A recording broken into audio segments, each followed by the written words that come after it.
السلام عليكم ورحمة الله وبركاته. أهلا وسهلا بكم في حلقة جديدة من ايزي بودكاست اللي بنتكلم فيه عن مواضيع مختلفة ومشاكل بتهمك. بتمنى إنك تكمل الحلقة للآخر وتقول لنا رأيك في هذه الحلقة في التعليقات.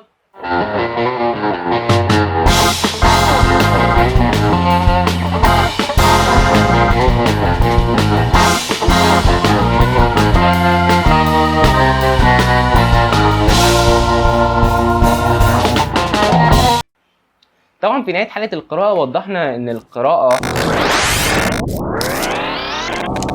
استنى بس اوعى تقول لي ان انت ما شفتش حلقه القراءه.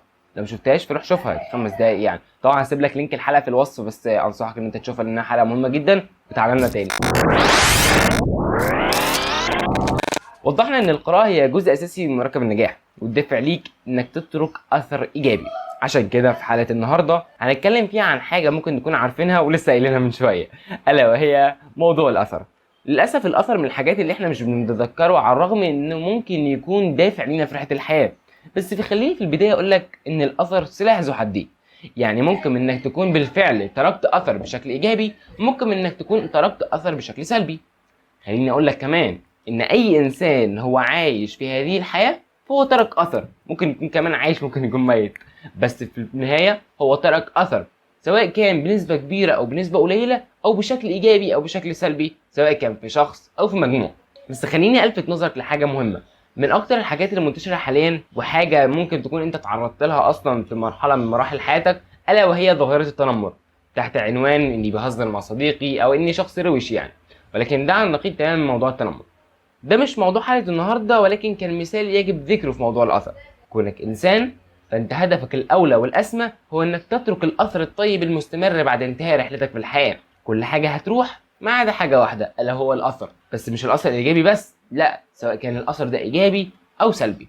معنى كده إن تعاملاتنا مع حد سواء كانت بشكل إيجابي أو سلبي فهتستمر موجودة حتى بعد نهاية حياتنا. هتيجي تقول لي أنت عمال تكلمنا عن الأثر في مشاكل في حياتنا عايزين نحلها. ممكن تكون انت شايف موضوع الاثر ده مش موضوع مهم، بس لما تيجي تركز في هذه الحلقه وتكمل الحلقه للاخر وتبدا ان انت تعيدها مره واثنين وثلاثه، هتفهم ان الاثر ده هو المفروض يكون محور حياتك.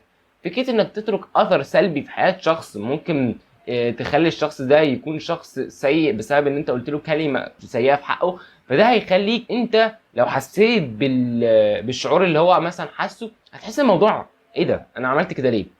فالاثر لو كان بشكل سلبي فهيكون شيء غير جيد لصاحبه وغير جيد للشخص اللي وقع عليه الاثر ده. بمعنى قلت كلمه سيئه في حق واحد، فالشخص ده هيقع عليه اثر سلبي، انت هتتاذى تمام وهو هيتاذى. ولكن لما يكون الاثر ده ايجابي فالامور هتنعكس بكل تاكيد. فعشان كده في الحلقه دي كنت في غايه الحرص ان انا اتكلم عن الموضوع ده، بخصوصا اننا بنعيشه دايما.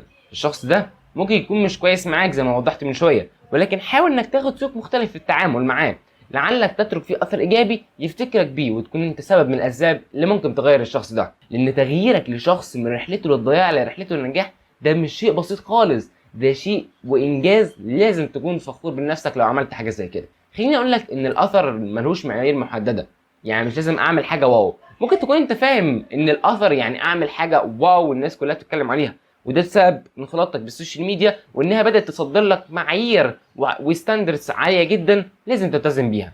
ولكن الاثر هو ممكن يكون حاجه بسيطه جدا، زي ان انت تقول كلمه طيبه، تشكر شخص، فافعال بسيطه ممكن تكون عملتها في اتجاه شخص معين، لكن نتيجتها على الشخص اللي بيسمعها مختلفه تماما. بس خليني اوضح لك حاجه، انك قبل ما تكون مؤثر ايجابي على غيرك لازم تكون مؤثر ايجابي على نفسك. اولا تعرف نفسك كويس وتكون متسامح مع نفسك، قادر انك تتعامل مع نفسك بشكل كويس وبصوره كويسه، لان تعاملك مع نفسك هو الصوره اللي هتنعكس لما تيجي تتعامل مع غيرك. الحلقه دي ممكن تكون صغيره او بضع دقائق، لكنها فيها شويه كلام لو ركزت فيه وقدرت ان انت تستوعبه هتفهم بشكل كبير جدا حاجه مهمه قوي، الا وهو موضوع الاثر. لو انت سمعت الحلقه لحد دلوقتي فاتمنى انك تكتب لي في الكومنتات ايه رايك في موضوع الاثر، وهل الاثر ده حاجه مهمه لازم اركز فيها، وهل انا لازم بالفعل اتعامل بشكل ايجابي مع الناس اللي ممكن تكون بتاذيني او كده. فاتمنى تقول لي رايك في هذه النقطه في التعليقات.